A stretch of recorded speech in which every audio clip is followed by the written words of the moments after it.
हिंदुस्तान का संविधान कहता है अगर आपकी बाइक या कार की टक्कर से किसी की मौत हो जाए तो आपको सजा हो सकती है, बेशक सामने वाला अपराधी हो। फिर योगी किस कानून के तहत अपराधियों पे बुलेट ट्रेन की बात कर रहे हैं? इसी शब्द का पोस्टमार्टम करने का वक्त आ गया है दोस्तों। क्या किसी कानून को बदलने की तैयारी है या योगी के इस बयान का इशारा कुछ और है जो खुले तौर पर समझ में नहीं आता? योगी के बोले गए दो शब्दों को गौर से समझने की जरूरत है। पहला है सद्भावना वाले लोग और दूसरा है बुलेट ट्रेन।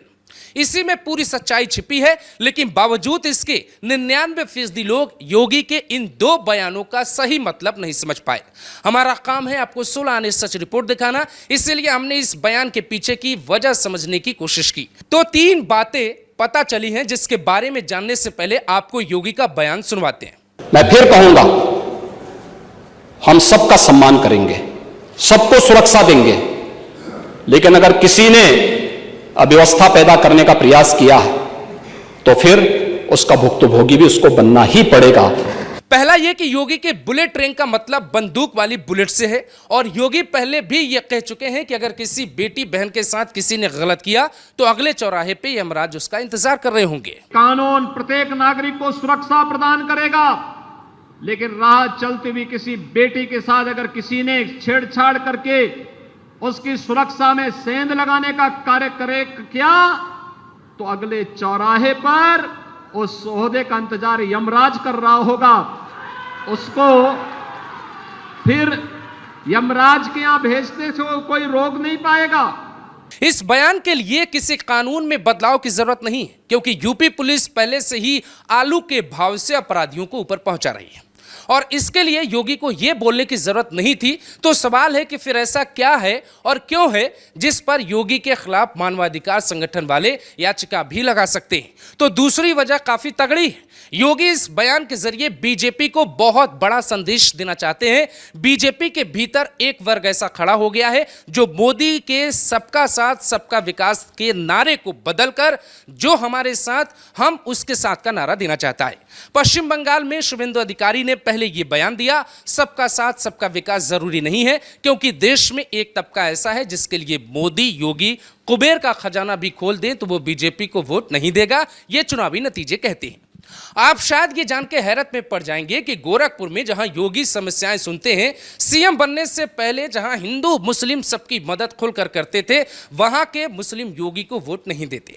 हैरानी की बात यह है कि योगी आदित्यनाथ ने जो सबसे पहला धरना अपने जीवन का दिया था 24 साल की उम्र में, एक मुस्लिम दुकानदार के साथ जब पुलिस ने गलत किया तो वो एसएसपी कार्यालय में बाउंड्री पे चढ़कर कूद गए थे। उसके बावजूद मुसलमान योगी को वोट क्यों नहीं करते हैं? क्या उनके बयानों के कारण एक गलत प्रभाव जाता है या कहानी कुछ और है? ये आपको समझाते हैं। ऐसा दावा कई पत्रकार भी करते हैं और 2024 चुनाव के नतीजे भी इस ओर इशारा करते हैं कि प्रदेश के भाईजान एक मुश्त कांग्रेस और सपा को वोट करते हैं, क्योंकि कांग्रेस के नेता खुलकर तुष्टीकरण की राजनीति करते हैं, जबकि मुलायम सिंह यादव ने तो साल 1990 में सद्भावना रैली भी निकाली थी। जी हां, और इसी से छिपी है योगी आदित्यनाथ के बयान के पीछे की सच्चाई। अक्सर मुलायम सिंह यादव की जयंती पे दोनों समुदायों को मिलजुल कर रहने का संदेश देने के लिए सद्भावना साइकिल रैली निकाली जाती है।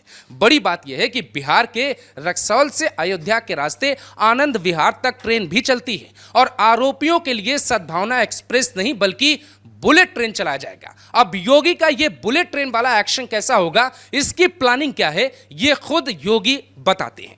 यानी सद्भावना, अब इनके लिए सद्भावना ट्रेन चलाएंगे, इनके लिए बुलेट ट्रेन चलेगी, चिंता मत करो। और उस बुलेट ट्रेन की तैयारी की जा रही है।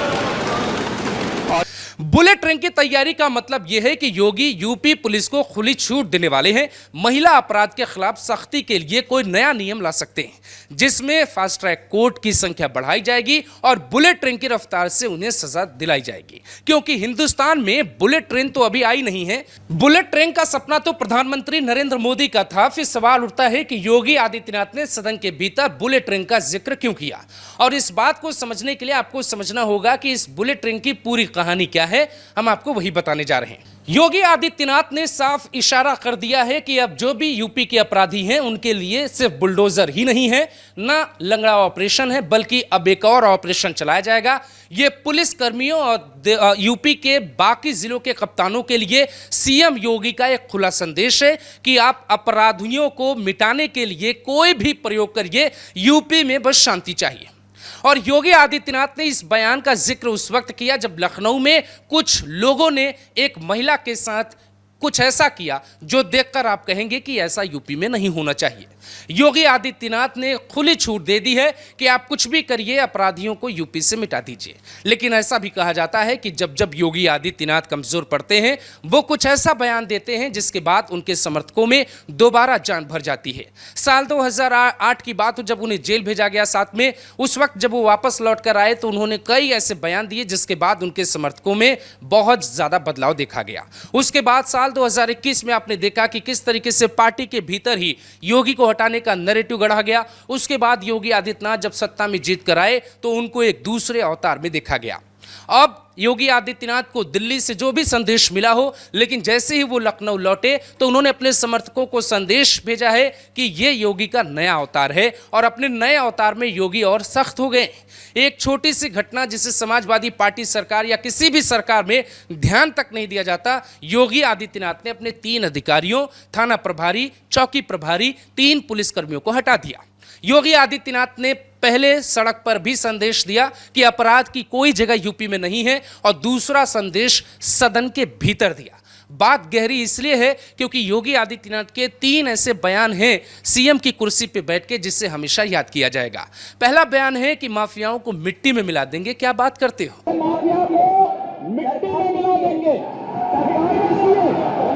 दूसरा बयान है कि मई जून में यूपी को शिमला बना देंगे। एक गर्मी जो अभी किराना में और मुजफ्फरनगर में कुछ जगह दिखाई दे रही है ना, ये सब शांत हो जाएगी इसके बाद।